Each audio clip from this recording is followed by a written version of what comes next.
Welcome. I'm Kashi Rachel Stone, and today I would like to introduce you to reflectors. Reflectors are the fourth type out of the four different types of humans, or five if you consider manifesting generators as a fifth type, which I do. They're so different. But even more different than all the rest are the reflectors. The manifestor, projector, and generator and manifesting generators are all solar beings, but the reflector is a lunar being. They're very, very different in nature from the rest of us. And as an intuitive, I can see a very big distinction in the way that their whole energy body operates. From the rest of the types, I often experience a pressure, and I see their distortion in their energy field coming from their open centers. Oftentimes or sometimes defined, but most of the time it's the open centers. But with reflectors, I have a completely different experience.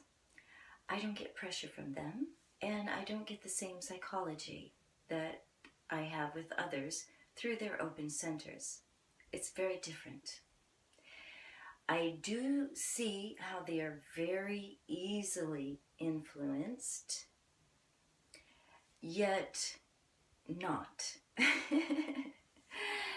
Because what they do is they reflect their environment and the people in it. And when they are in a particular environment, they do exude a particular type of behavior and attitude, but when they leave that environment, they can usually come right back into their self.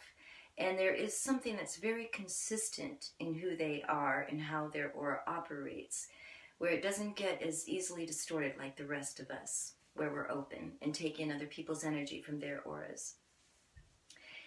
The other thing about reflectors, which is probably very personal in my own experience, is to me they have an innocence, a childlike innocence. Not all of them, but there is something in their nature that is pure in their response and their experience, that has an innocent quality to it. So I enjoy their company most of the time for that fact that I'm not feeling pressure, and they also have a very innocent quality and a very direct, pure way in the way they express themselves and interact. And they have a certain kind of sensitivity on the subtle plane. Unlike most people, they can see a lot that's happening beyond just this physical plane action. It's oftentimes very abstract perception. Now, reflectors have their own strategy, which is to wait 28 days, or 28 and a half, or 29, depends on who you are and how you think, but somewhere between 28 and 29 days before they make a decision. Now for me, rather than count days, I just watch the moon, and I encourage every reflector, the first thing you do is to start getting in touch with the moon and paying attention to the cycles of the moon as it moves from new moon to quarter moon, to half moon, to quarter moon, to full moon, or three-quarter moon to full moon. And notice when opportunities come to you for you to make a decision, and then pay attention to going through a full cycle of waiting, contemplating, and pondering that decision. Let them tell me, well, actually I let everybody tell me what they want to do, but I don't make any demands on the reflector or expect too much.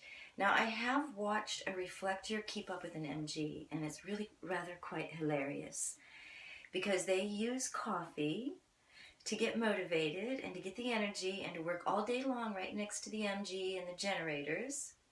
And then I watch them collapse the next day because they have no energy in their system. They're a cloud moving through space and experiencing everyone. Their aura's like Teflon. Things just kind of roll off and don't plug in and impact too much. But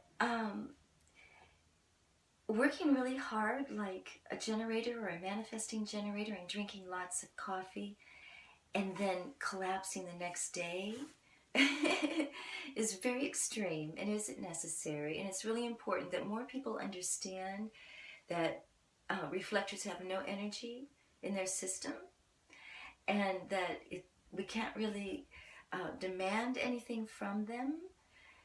But what they do bring to us that's really important, and what I really love having them in my environment for, is that they're reflecting the environment and what's happening in the environment and the people in the environment.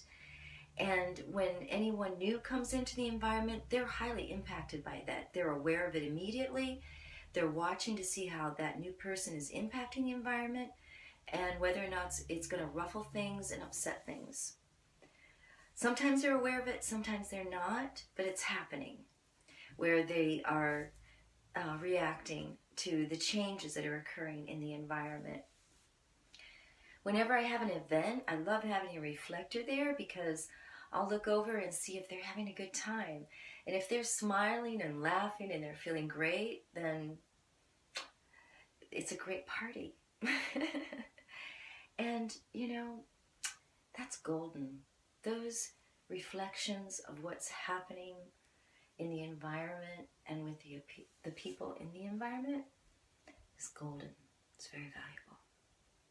They bring a great gift.